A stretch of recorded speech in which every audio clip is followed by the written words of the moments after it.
Eeyyuu kan cabse. Gabayyoo miti. Gabayyoon Adwaa irratti waraana gaggeesse miti. Adwaa irratti aarsaa kaffalee akkitti bu'e. Asii deemee Adwaatti humna waraana Itoophiyaa gaggeesse ofii aarsaa ta'e moo'e. Adwaa irratti eega gabayyoon bee booddee alaabaa Itoophiyaa ishee har'a kan dhaabe eenyu? Baalchaadhaam. Moonee alaabaa kan lafa dubarratti dhaabe kun Baalchaadhaam. Gabayyoon geensaa maal ture? Baalchaan geensaa maal ture? Garasuun geensaa maal ture? Abdiisaa Agaa geensaa maal ture? Jaagamaa Keelloo geensaa maal ture? Taaddasaa Birruu geensaa maal ture?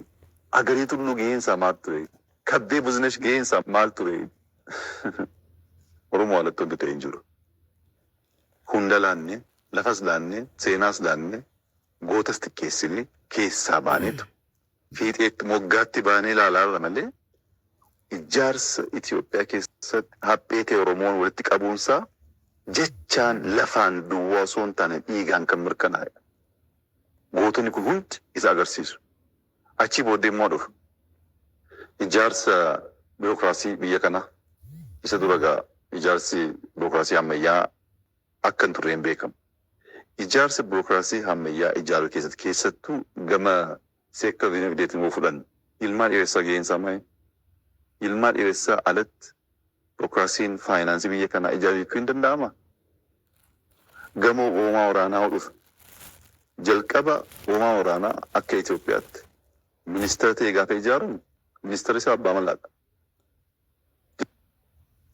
Yeroos waraana ammayyaas jechuu hin danda'u. Booda garuu ittisni biyyaa gaafa ammayyaa deemu gaafa leenjii garaagaraa argachaa deemu achi keessatti gaheen Mulgeetaa Bulii maali?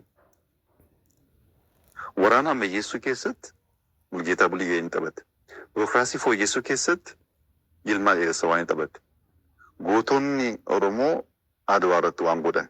Adwaa duwwaa Maayicoo irratti waan godhan. Maayicoo duwwaa miti. Baadimmaa irratti waan godhan.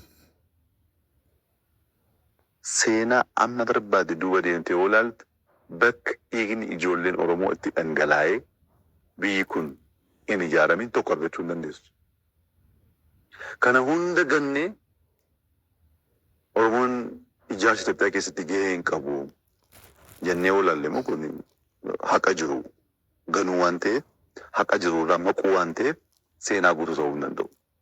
Booddee mukottu warroon amma moora siyaasa Oromoo keessa jiran yoo ilaalte sochii barattoota Itoophiyaa bara 1962-63-4 keessa kan ture jechuudha. Sochiin sun yeroo jalqabaati. Land to the tiller jedhee abbaa lafaaf deebi'uu qaba jedhee dhaadannoo san qabatee kan ba'e eenyudha? Barattuu isaaniiti. Barattuun sana yeroo jalqabaati barattoota qabatee land to the tiller jedhee kan ba'e isa. Sochii barattootaa keessatti sochii Hayilee Fidaa sochii barattumsaa xiqqeessuu hin dandeessu. Hayilee Fidaa jechuun namoota sabaaf sablammii ijaaree jaarmiyaa ijaaruu duwwaa miti. Jaarmiyaan Ihaappaa jedhee maqaan isaa akka guddaatti ka'u kana ijaaramuu isaa duratti Faransaay amma Aljeeriyaatti deeme warra asii badee Aljeeriyaa taa'e san mariisiseera.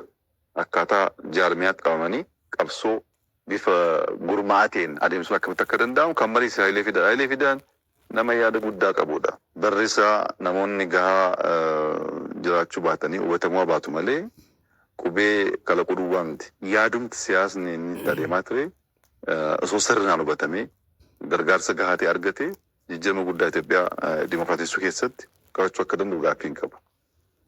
Gabaabumatti sochii barattoota Itoophiyaa waa'ee jaarmiyaa waa'ee maqaa paartii jedhamu hookaas ta'e Hayileef Baaroo dagachuu hin dandeessu. Isa immoo miti oomaa waraanaa ammayyeessuu jette Mulgeetaa Bulii dagachuu hin dandeessu. Biirokiraasii naannoo seektara faayinaansii hookaas ta'e Yilmaa Dheeressaa dagachuu hin dandeessu. Gootatan sila tarreesse hunda dabaltee Itoophiyaa ijaaruu keessatti Oromoon gahee guddaa taphatee jira. Seenaa kana haaluun, ganuun, dhoksuun, awwaaluun barbaachisaa miti. Seenaa kana baastee hanqina qabaate seenaan sun irraa barachuu hin danda'amu. Hanqina qabaaf osoo beektuu seenaa awwaaluun garuu dhaloota egereefis hin fayyadu, hojii boriifis miidhaa malee bu'aa Oromootiif hin qabu. Biyya kana abbootiin keenya ijaaranii jiru. Itti dhiiganii, itti dadhabanii, itti dhamaanii jiru. Biyyi sun amma dhiiga keenya, amma dhamaatii keenyaa nuuf hin deebisne.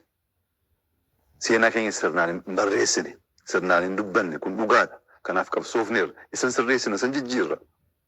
Isan jijjiirra jechuun isa ta'ee ganna jechuun miti. Ganuun gaarii miti. Ganuunis aadaa Oromoo miti. Akka waliigalaa Oromoon Itoophiyaa ijaaruu keessatti gahee addaa taphatee jira. Gaheen sun immoo bara tokkotti kan daangeffame miti. Har'a irraa kaastee waggaa 1000 dubattoo deemtee seenaa Oromoo bakka hundatti argachuu dandeessa. Waan mul'atu, waan barraa'e, waan ammayyi xiqqoo dubbistee xiqqoo dadhabdee waan argachuu dandeessudha. Kanaaf Oromoon biyya kana ijaaruu keessatti gaheen isaa guddaadha.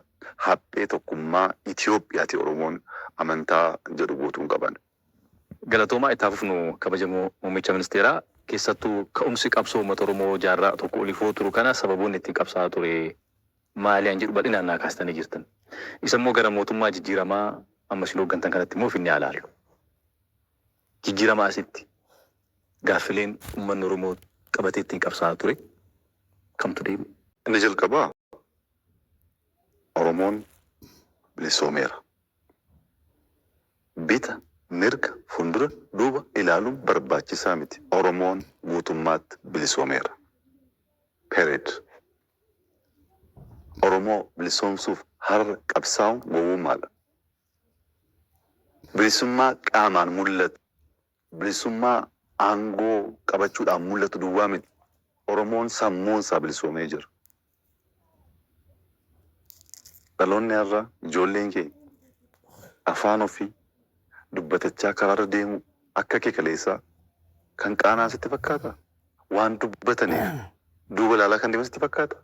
Waan dubbataniif abbaan ta'e dhufee qabee kan hidhu sitti fakkaata. Oromoon sammuun isaa bilisoomee jira. Gaaffii qaba nama waan ta'e guddachuu barbaada. Hawwii garaagaraa ni qabaata. Hawwiin sun mirkanaa'uuf yeroo fudhata. Qabsoo barbaada. Naa galan Oromoon sammuun isaa bilisoomeera. Oromoon garbummaa kaleessaa irraa bilisoome duwwaa miti garuu injifannoon har'aa. Kana booda gonka Oromoon garboomuu hin danda'u. Isa kaleessaa irraa bilisoomeera. Kana booddee immoo Oromoo garba ta'a akka kaleessaa, saamuu hin danda'a akka kaleessaa, buqqisee lafa isaa saammachuu hin danda'a akka kaleessaa namni jedhee yaadu, gareen jedhee yaadu gowwaadha. Oromoon kana keessa darbee jira. Tokkoffaa bilisoomeera. Qaamaan duwwaa miti sammuun isaa bilisoomeera. Lammaffa kana booddee gonkuma Oromoon garbummaaf qophaa'aa miti. Isa jaarraa tokko tureefuu baay'ee gadda. Injifannoo inni jalqabaa bilisummaa argachuu keenya. Oromoon bilisoomeera. Gaaffiin isaa gaaffii bilisummaa ture. Lammaffaa gaaffii dimokiraasiiti. Dimokiraasiin aadaa keenya, dimokiraasiin sirna gadaa keessatti dhagaa abbootiin keenya itti jiraachaa waan beennu sanatu gidduutti badee ture. Maal jechuudha dimokiraasii jechuun? Abbaa nu hoogganuu qaba, na gaggeessuu qaba itti aman uummanni hirmaatee filachuu danda'u. Filachuu duwwaa miti. Hojii qooddachuu danda'u. Sirna gadaa keessatti Oromoon caffee qaba. Seera tumuuf namoonni ijaaramanii seera tumuu hin jiru. Abbaan bokkuu jira, abbaan dullaa jira. Haadha siinqeen gahee mataa ishee qabdi. Jaarsummaan yubaan ta'a taanaan lolli abbaa dullaatiin ta'a. Hojii qooddatitu wal gaafachaa, wal qorachaa, wal gargaaraa deema. Sirna akkasii sana waan bareef sirna akkasii gaafachaa ture. Amma Oromoon ofiin of bulchuu dhibbaa dhibbatti eegalee jira. Seera ofiitu mataa, caffee isaatti mataaf, ijoollee isaa gaggeessaa, ofiin of bulchaa, waa'een aadaa, waa'een afaanii, waa'een eenyummaa Oromiyaa keessatti gaaffii miti kunar. Kana jechuun Oromoon waan filateef hoogganaa ofiitiin bulaa waan jiruuf sirna dimokiraasii keessatti wanti fooyya'uu qabu, wanti sirraa'uu qabu, wanti jijjiiramuu qabu, wanti ammayyaa'uu qabu hin jiru jechuu miti. Gaaffiin bu'uura irraa deebi'ee jira. Gaaffii sana fooyyeessaa, hammayyeessaa, fedhii faayidaa uummataa eegaa adeemuun immoo adeemsa. adeemsa keessa bilchaachaa, adeemsa keessa guddachaa, adeemsa keessa muuxannoo haaraa horachaatu deemama. Bu'uurarraa gaaffiin dimokiraasii, gaaffiin ofiin of bulchuu Oromiyaa keessatti dhibbatti deebi'ee jira. Injifannoon lammaffaa kana. Inni sadaffaa dinagdeedha. Sila sii kaaseera gaaffiin dinagdee gaaffii guddaa ture Oromoof. Dinagdee ijaarrachuu Oromiyaan jalqabuunsaa Oromoo dubbachaa waan jiruuf keessa ooluun barbaadu. Garuu Oromoon waa'ee dinagdee gaafa kaasu waa'ee lafaa kaasaa siin jedheen jira. Qonnaan dafkee waan irraa buufatu. Akka fakkii guddaatti kan qabu isa. Ani isuma fayyadamuu barbaada isa kaan dhiisee jechuudha. Har'a Oromiyaa keessatti arfaasaa gan jallisii amala kanaan dura hin baramneen qonni qotamaa jira. Bara jijjiiramaa booddee akka Oromiyaa guutummaatti lafti qotamaa ture hektaara miliyoona 6.6tu akka Oromiyaatti qotamaa ture. Har'a arfaasaa ganna jallisii dabalatee hektaara miliyoona 17 qotamu.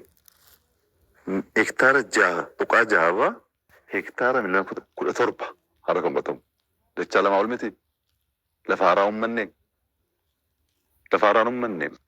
Lafa babal'ifannee waan hanqatutti guunnee kilaastara jennee uummata keenya ijaarranne uummata miliyoonaa lakkaa'amutu kilaasteraan ijaaramee jira. Maal buufanne kanarraa bara 2010 dhumarra Oromiyaa osoo bunaan dabalatin boqqolloo, xaafii, qamadii oomishtummaa hunda walitti qabdee gara miliyoona 168 ture. Akka waliigalaa oomishtummaan naannoo Oromiyaa 168. Bara darbe kanoo buna osoo hin dabalin ammas bunni baay'ee waan ta'eef buna osoo hin dabalatin miliyoona 510 bara darbe. Miliyoona 510 yoo jalqabnoo miliyoona 168 amma walitti qabi ilaali. Lafti 6.6 17 ga'ee jira. Oomishtummaan irraa argannu 168 irraa 510 ga'ee jira. Qonni Oromoon jaallatu sun, dachiin Oromoon jaallatu sun, humna isaa dafqa isaatiin oomishtummaa guddisuudha yaalu sun deebisaan jiru waggaa 8. Waggaa 100 isaa olitti qonnaan jiraachaa turre miti. Waggaa 100 ol qonnee miliyoona 160 qonnee waggaa 8 keessatti 510 ga'u jechuun deebi'ee fixatee jira dhumatee waan siin jechuu baadde illee guddina mul'atutu jira. Akka kaleessaa abbaan barbaade dhufee qonnaan bulaa Oromoo buqqisee ari'ee lafa isaarratti waan barbaade ijaarrachuu danda'a. Hin danda'amu waan akkasii jira. Isa kaleessaa akkoo namni waa'ee naannoo Finfinnee kana kaasa malee Bishooftuu soo deemte, Adaamaa soo deemte, Jimmaa soo deemte wal fakkaata. Diinonni keenya har'a bosona keessa teessee fagoo teesseetu gama gurguratti Shaashamannee kee Adaamaa kee akka barbaadan saammachaa turan. Inni jira hin jiru. Abbaan lafummaasaa aangoodhaan mirkanaa'ee jira. Seera mootummaatiin immoo mari'achaa jira. Boriftaan guutummaatti abbaan lafummaasaa hin mirkanaa amantaa jiru immoo nan qaba. Amma sun ta'utti qabsoon keenya guutuu ta'uu hin danda'u. Oromoon lafa isaarratti guutummaatti murteessuu hamma danda'utti mootummaan barbaade dhufee kan koof kan keeti jechaa saammachaa inni mirga ta'uu hin danda'u. Gama dinagdeen keessattuu qonnarra jijjiirama akkasii jira. Qonna immoo dhiyeessi galii ilaali. Galiini mootummaa naannoo Oromiyaa bara 2010 biliyoona 13.8 ture. Biliyoona 13.8. 13 bara darbe bara amma finne kana. Galiini naannoo Oromiyaa biliyoona 342. 13 ture. 342 galeera. Hojii qabaa. Daldala qabaa. Qabeenya horachuu qabaa. Waan qabdu irratti immoo gatiin isaa guddachuun magaalummaa kee ni ba'a. Magaalummaan babal'ataanaan sarviisiin gahaa ta'e hin jiru. Mana barumsaa yaala infraastiraakchara garaagaraa bu'uura misoomaa babal'isuudhaaf gaafa namni naannoo tokkotti jiraatu baay'ee salphachaa deema. Magaalummaa Oromiyaa garuu waa fudhattee waggaa 5-6 duratti dhugaa dubbachuuf magaalli Oromiyaa jechuun fakkii xurii, fakkii ajaa abbaan barbaade dhufee achi gara sanatti qorqorroo kee ijaarratta, hangara kanatti qorqorroo koo ijaarradha, maastar pilaaniin hin jiru, namni nama gaafatu hin jiru, abbaan irree, abbaan humnaa, hattuu tokko tokkotti waan barbaade kennee akka barbaade mancaasaa turan. Daandiin asii, daandii irraa meetira 3-4-5 namni miilaan deemuu hin danda'u Oromiyaa keessatti. Qorqorroo abbaan barbaade akka barbaadetti ijaarrate jechuudha. Magaala tokko na waamuu hin dandeessu Oromiyaa keessatti. Magaala tokko hunduu xuraa, hunduu ajaa, hunduu waan abdii keessaa ilaaluu hin dandeenye ture. Ijoolleen magaala akkasii keessatti guddattee waan guddaa hawwuu, waan haaraa kalaquu hin dandeessu. Har'a Bishooftuu laade, har'a Daamaa laade, har'a Jimmaa laade, har'a Roobee laade, har'a Maayaa laade, Naqamtee laade, Shaashamannee laade. Bakka kaleessaa jiru. Kun maaliif ta'e? Sammuutu bilisoome waan ta'eef sirnaan dhaabbatee yaaduu, hojjetee buufachuu, kan buufate irraa mootummaasaaf gahee isaa ba'achuu, ijaaramee naannoo isaa biyya isaa ijaaruu keessatti gahee isaa taphachaa waan jiruuf gaaffiin dinagdee guutummaatti deebi'ee dhuma siin jechuun yoo baadhee jijjiiramni dhufaa jiruuf mul'achaa jiru abdii guddaa namatti kan Oromoof duwwaa osoo hin taane hundaaf jechuudha.